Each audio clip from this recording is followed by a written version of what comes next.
Hello everyone, my name is Lakshmi Raut from Ambika Prasad Research Foundation, Orissa, India, and welcome to our channel Biodiversity and Conservation. And we are continuing our series Birds of India, and this is the second part. And today we are going to know about Nightjars of India. Nightjars. Why nightjars are called nightjars? It is an English word which is originally referred to as European nightjar, and from the word nightjar, night means we know about night.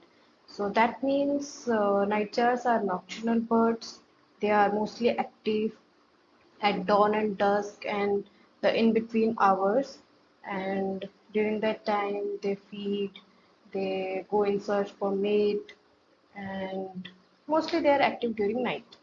And the word jar, which is also referred to as char, and it means harsh, inharmonious combination of sounds.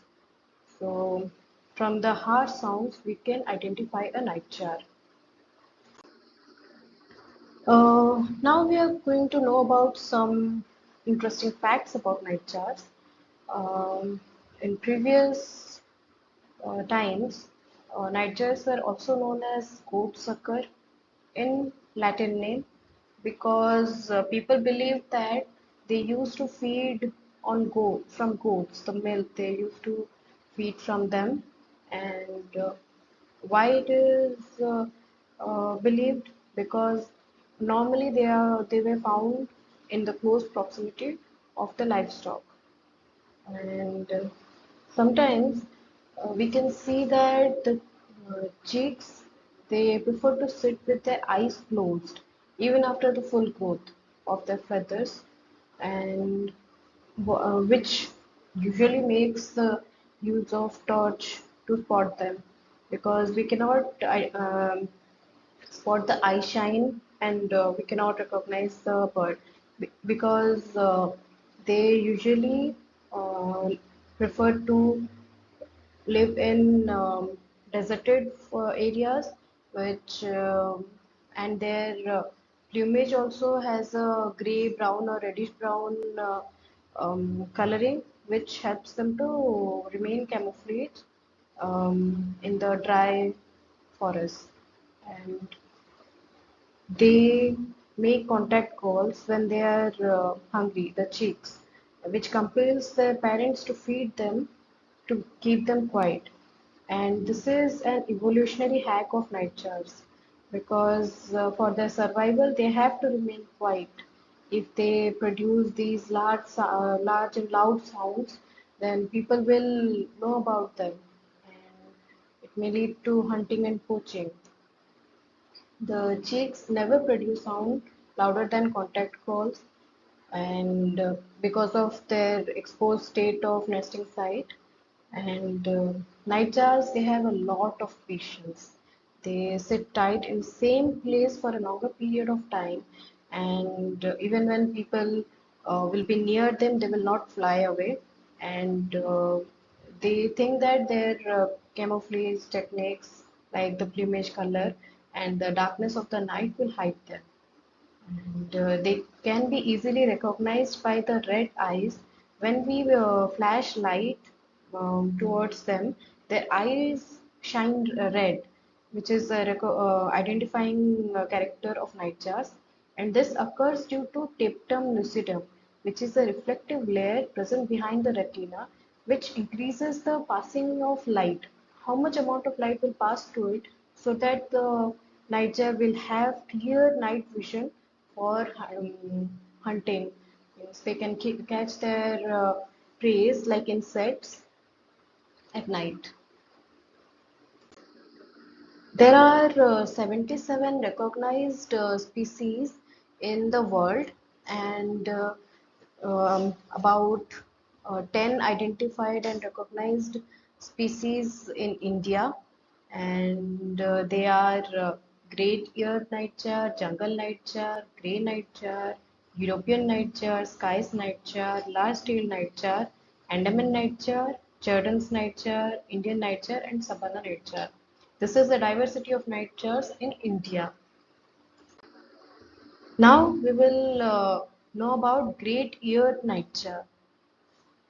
Great ear nightjar, Lincornis macrotis, the author who identified this bird is Vigors and in 1831, and they are normally found in the Indian subcontinent, China, Southeast Asia, Indonesia, and Philippines.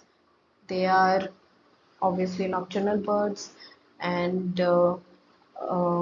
this great-eared nightjar is closely related to frogmouths, and five subspecies are recognized of this nightjar, and they are about 30 to 40 centimeter in length, and female is larger than male, and male weighs about 130 gram and female weighs about 150 gram.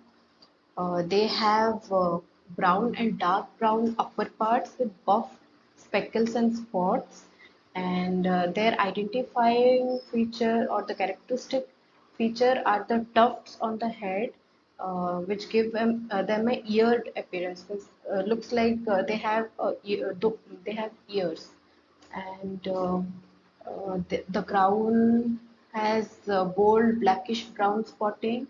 They have strong wings, and their legs are weak and poorly developed, so they may not be able to walk properly. They are active at dawn, dusk, and night, and their call is loud, sharp, tick tick, followed by bahow sound. So the habitat is dense tropical forest, secondary forest, and moist lowland forest, and they prefer to live near areas near flowing waters and some clearances in the forest cover. They feed on insects, beetles, and moths, and their breeding season is from January to May in South India. The nesting habit is they make nests on a hollow scrape on the ground, and usually they lay one egg, and both the parents take turns in incubating the egg. According to IUCN, it is of least concern, and as they are not evaluated, means they are not quantified, so we cannot actually say the status of this bird, and but it is considered that they have a stable population. Next one is jungle nightjar, Caprimulgus indicus. The author is Latham, and he identified this nightjar in 1790, and it is distributed in India and Sri Lanka and found all over Indian forests and woodlands. Two subspecies are recognized of this jungle nightjar, and they inhabit in margins of deciduous and evergreen forests. It is of 21 to 25 cm in length and 60 to 100 gram in weight. The female and male vary according to their plumage, and they have grayish brown plumage on the upper parts with blackish brown streaks, and the crown region is also streaked blackish brown. The tail is grey, having well separated narrow black bars, and white broken throat patch is seen in male, whereas it is rufous in color in female, and the soft plumage and the patterns resembling with bark and leaves of trees helps them to camouflage with their surroundings, and they have long wings, short legs, and very short bills. They actually perch along the branch rather than across it, so that they will be less visible to others, and they are mostly active before dawn, after dusk, and during the night.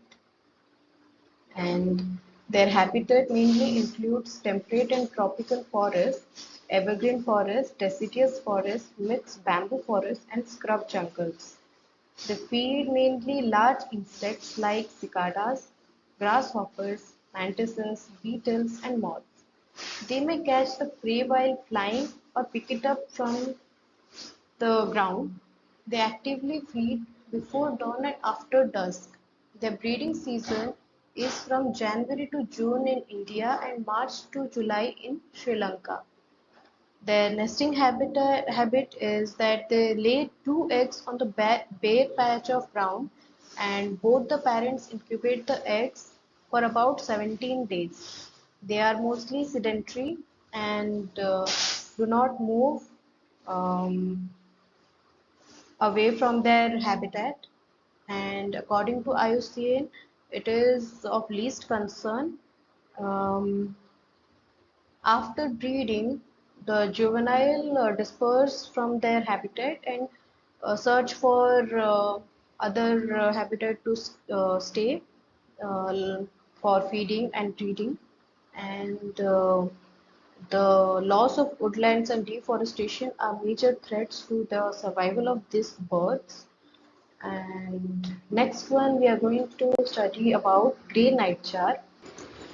Grey nightjar are distributed in India, Pakistan, Bangladesh, Myanmar, Thailand, Malaysia, Vietnam, Cambodia, Siberia, China, Japan, Korea, Indonesia, and Philippines. It is Caprimulgus jotaka, and the authors are Temminck and Schlegel. They identified the bird in 1844, and there are two recognized subspecies, and they are of 22 to 25 cm in length and 70 to 90 gram in weight. They are sexually dimorphic, meaning that male and female are differ in their appearance. And there is dark grayish brown plumage on the upper side with obscure marks and patterns. These nightjars are characterized by long wings, short legs, and very short fins. They have small feet that are of actually little use because they don't walk normally that much, and their call is very loud, and they are found on very high perch, and their habitat includes sub-mountain forests, temperate forests, foothill forests, subtropical or tropical mangrove forests, dense evergreen, primary and secondary forests, open scrub forests, and hillside forests. And they feed primarily on large flying insects like beetles, grasshoppers, cicadas, and moths. They catch the prey while flying, and the breeding season is from March to June in India. They, they lay eggs on open ground, and according to IUCN, they are of least concern, having stable population. European nightjar, Caprimulgus europaeus, lineage 1758, and they are distributed in Pakistan, Northwest India, Europe, Central and West Asia, and Africa. And there are six recognized subspecies of this European nightjar, and the bird is 25 to 30 cm in length and 50 to 100 gram in weight.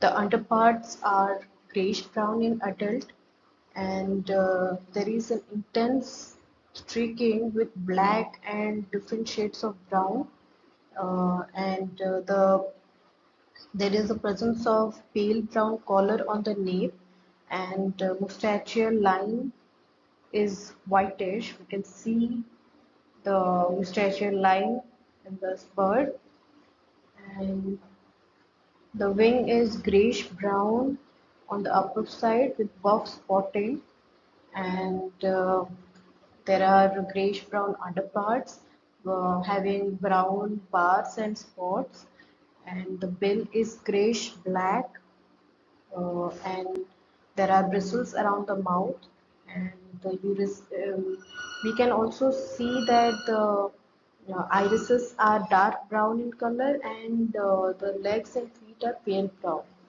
Male can be distinguished from female while flying because they have white wing patch across the three primary feathers, and the white tips of outer tail feathers are recognizing features. The bird produces a continuous chirring sound as they call. Their habitat is a wide range of open habitats like open dry lands, open country, highlands with ground vegetation, plains with some trees and small bushes, moorland, forest clearings, abundant agricultural lands, and newly planted woodland.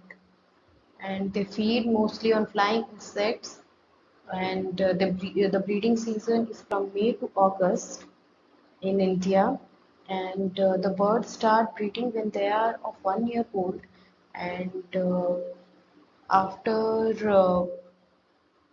um, after breeding, they return to their territory, their habitats to establish territories, and they lay about 1 to 2 eggs on the bare ground, leaf litter or pine needles. The chicks hatch out in 20 days, and both the parents feed the chick, um, and the early breeders may raise a second brood also, and they are mostly migratory. According to IUCN status, it is of least concern. And the next one is Sky's Nightjar, Caprimulgus maharatensis. Skyes is the author who discovered this bird in 1832, and they are distributed in India, Pakistan, Afghanistan, and Iran. This bird is closely related to jungle and European nightjar. It is of 20 to 25 cm in length and 60 gram in weight, and the upper parts are sandy brown with blackish brown and pale brown spotting. The plumage resembles the tree bark, dry leaves, or sandy ground. They have small feet, which are of little use for walking and only useful for perching. And their wings are long and narrow. In India, the bird is distributed in the states of Maharashtra, Gujarat, Madhya Pradesh, UP, Rajasthan, Haryana, and Punjab. The habitat includes various ecosystems like dry open areas with trees and bushes, and tropical moist lowlands, subtropical grasslands, semi-deserts with scattered thorn scrub and dry stony scrubland and rocky areas. And the diet mostly includes large flying insects. They are mostly active in the late evening and early morning. They are very agile and buoyant in their foraging flight, fly low, and hunt over open terrain. The breeding season is from March to May, and they lay 1 to 2 eggs directly on the bare ground. And according to IUCN, the status is of least concern. Next one is large-tailed nightjar, Caprimulgus macturus, Horsfield 1821. The They are found in Pakistan, India, Nepal, Bangladesh, Bhutan, Myanmar, China, Thailand, Vietnam, Malaysia, Singapore, Australia, etc. And they have six subspecies that are recognized so far. And the distinguishing character of this species is the large, broad, long, plain brown tail, and they are sexually dimorphic. The upper parts are grayish brown with blackish brown streaking, and The wings are long, narrow, and pointed. The gray bill is short, and there are bristles around the mouth. The their call is like continuous knocking sound.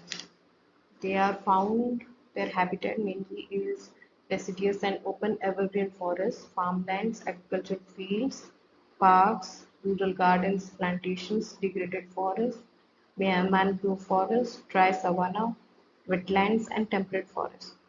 They feed mainly large insects, and the breeding season is from March to May in northern India. They lay one or two eggs directly on the bare ground, and according to IUCN, it is of least concern. Next is Andaman Nightjar, Caprimulgus andamanicus. The author is Hume. He identified or recognized the bird in 1873, and it is they have monotypic species, means only a single type of species is present, um, and they are endemic to Andaman Islands, and their overall plumage is blackish brown. The crown is pale gray with thick black central streaks, and they they are good. They have good plumage that are helpful in good camouflage, and they have long, narrow, and pointed wings, and the call is a continuous, weak, short sound, and the habitat is tropical moist lowlands, tropical coastal forests, open teak forests, open country with scattered trees. They are insectivorous and nocturnal birds, hawking their prey in from the air, and they feed mainly on large insects.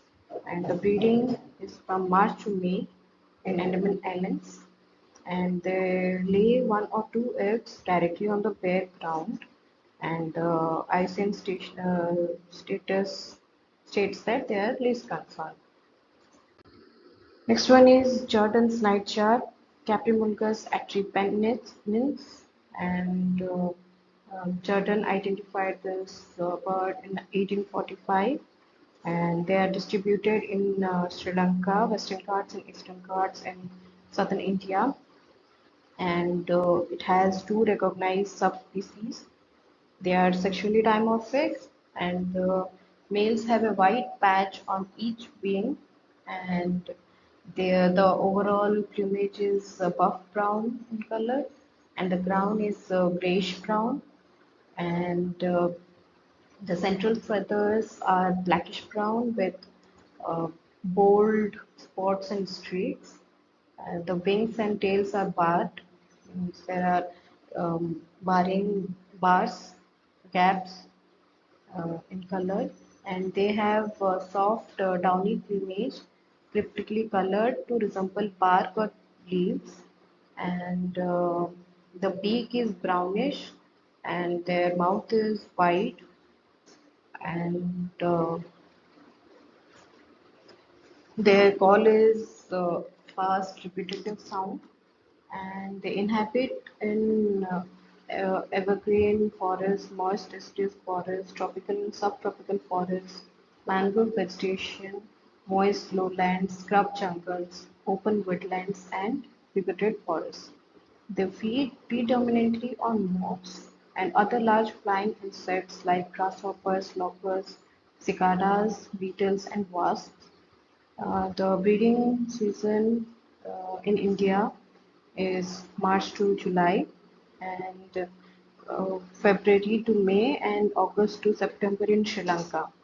The eggs are laid on bare ground, and the female mainly incubates the eggs, and under threat, the hatchlings crawl and hide among the leaf litters.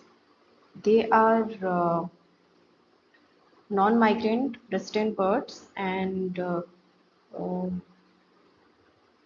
according to IUCN, they are of least concern. And The next one is Indian nightjar, Caprimulgus asiaticus. Latham is the author who recognized this bird in 1790, and they are distributed in Afghanistan, Iran, Indian subcontinent, Myanmar, Thailand, Cambodia, Vietnam, and Laos. There is two recognized subspecies of this bird, and there is a great variation in the plumage of these birds. Generally, the upper parts are grayish brown with blackish brown streaks, and they have gray ground with broad blackish brown streaks in the center and reddish brown edges. The tail is short and have white corners, and the cheeks are darker, and there are white patches on the side of the throat. The breast region has fine brown bars, and they have very low forest dependency and inhabit in tropical and subtropical dry forest, moist lowland forest, and um, moist, dry and moist shrublands, rural gardens, urban parks, and plantations. Their diet is mostly large insects, and sometimes they have been observed to feed on spurge flowers, and they fly into the swarms of insects attracted to the artificial light with their bill wide open. They are frequently seen resting on the roads during night and feeding on insects under streetlight. The breeding season is from February to September in India, with a peak in April and May.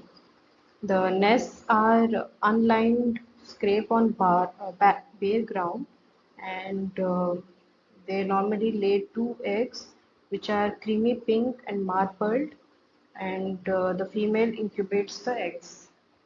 And loss of habitat and getting killed by vehicular traffic in night are the main threats to the survival of these nightjar species. And according to IUCN, they are of least concern. And the last one is Savannah nightjar, Caprimulgus affinis. Horsfield in 1821 recognized this bird, and they are distributed in India, Sri Lanka, Nepal, Bhutan, Bangladesh, China, and Southeast Asian countries. And there are 10 recognized subspecies of this bird, and the plumage of these species is critically colored to resemble the bark or leaves, and the overall plumage is brown, and the underparts are brownish, having pale brown speckles and dark brown streaks and patches. The underparts are brown with bars, and the beak is short and have rictal bristles, and the wings are long and pointed. They have very low forest dependency and inhabit in some artificial ecosystems like urban areas and open parks and roadside shrubs, and natural ecosystems like tropical and subtropical mangrove vegetation, scrub jungles, and open woodlands, and temperate forests, deciduous forests, dry grasslands, beaches, savanna grasslands, etc. And their diet mostly includes large flying insects like grasshopper, moths, crickets, mantises, dragonflies, termites, etc. And the breeding season is from April to August in India. The nest is on the ground. They lay one critically colored egg, and both the parents contribute for incubating the eggs. According to IUCN, they are also of least concern, and loss of habitat is the main threat for the survival of this bird. And but when we say about conservation of any species, may it be any bird or other fauna species, we have to focus mainly on the plantation of trees according to the habitat. And some common plants that were found in the habitat of Nightjar were Pracocia indica, Alerincium salvifolium, Abrus bricatorius, Lipia javanica, Cassia pustula, Lutea monosperma. And these are some of the importance and threats and conservation strategies of Nightjar. And the importance of Nightjar is that they mainly feed on insects, which means they control pests, they maintain ecological balance, and the nocturnal sounds they produce are the subject of folklore, like we studied that they are called boat suckers, and means in mythology they have certain significance. And there are also threats to these species like loss of their habitat, and by using large amount of insecticides we are killing the insects which are the food of these birds, so indirectly we are killing these birds. And uh, if we have large amount of vehicular traffic in their habitat, so accidents may occur because we cannot see these birds easily. So unknowingly we are killing them. And if there is some disturbance in their habitat, they leave their nest and to protect their children, so which makes them vulnerable to outsiders, ultimately killing them. And for conservation, we have to restore their habitat. We have to scale down the use of insecticides, and making awareness programs with local people um, about their importance, and why we should conserve them, and why we should protect them. We should make awareness programs um to protect these species. This is the restoration model. Now, in the present study, we found that there is less amount of tree plants in their habitat, so there are less amount of nightjares in that habitat. But we are um, making this our effort to plant more trees so that there will be more population of nightshade in that habitat. And what will be the aim, the output of this study? It will maintain the ecological balance of that habitat, and it will control the pest population, and it will also and mainly enrich the biodiversity. By planting different plants, we are enriching the biodiversity, and also plants will invite so many other species for shelter, food, etc. Thank you.